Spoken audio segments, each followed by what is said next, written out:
We're going to look at the weekly chart in here for Marvell. Big earnings week coming up this week. And one of the major names in here where all your options, volume, and focus is going to be on this week is going to be here in Marvell. We're down around 14 points on the day on Friday, August 27th. After market, we have earnings coming in here, pricing in about a $26 expected move by Friday's expiration. So we're going to see what kind of action we get in here to the upside. What are we looking at in here on this overall chart? 244 first is our first resistance. Outside of there, 262. Above that, we're just going to chalk it up that nice $300 range. To the downside in here, what are we going to be looking at? We have that 9-day EMA right here. That blue line, 220, is going to be a place that we're going to see if that holds. If not, then we're looking right here at this 211. 200 is going to be a psych level. And then outside of there, that psych level 200, you have this 192, 193 range right here, which was a high going all the way back in May. That is going to be a place to see if we are going to hold that. It was also a nice close here for us back in July as well. We were kind of wrapped around it for a couple weeks here. So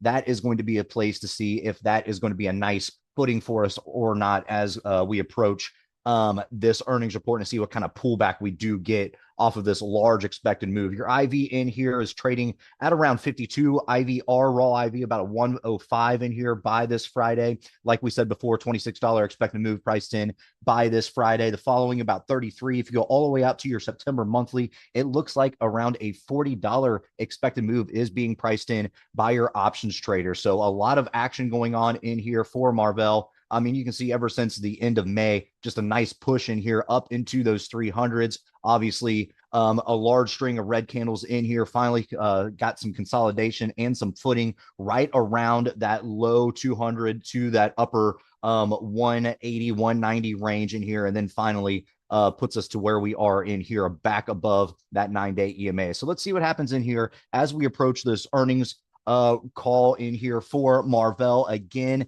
it's going to have to do, everybody's kind of pointing to this NVIDIA earnings call, right? That's coming up Wednesday after market. So obviously, whatever happens is going to be kind of tied in with that here for Marvell. But again, we might be getting some good action in here to the either way. But let's see as we approach that earnings call, what type of directional assumption we can kind of come up with and then play it from there. But until then, we're just going to kind of check this, just kind of hang out, see what happens on Monday, let everything come to us, just kind of chalk up our resistances and supports in here, and then see what happens as we kind of approach that earnings report and see where our the stock kind of leads us to, right? So that's what we're going to be looking at in here this week for Marvell. So let's see what happens on a $26 expected move coming up by this Friday.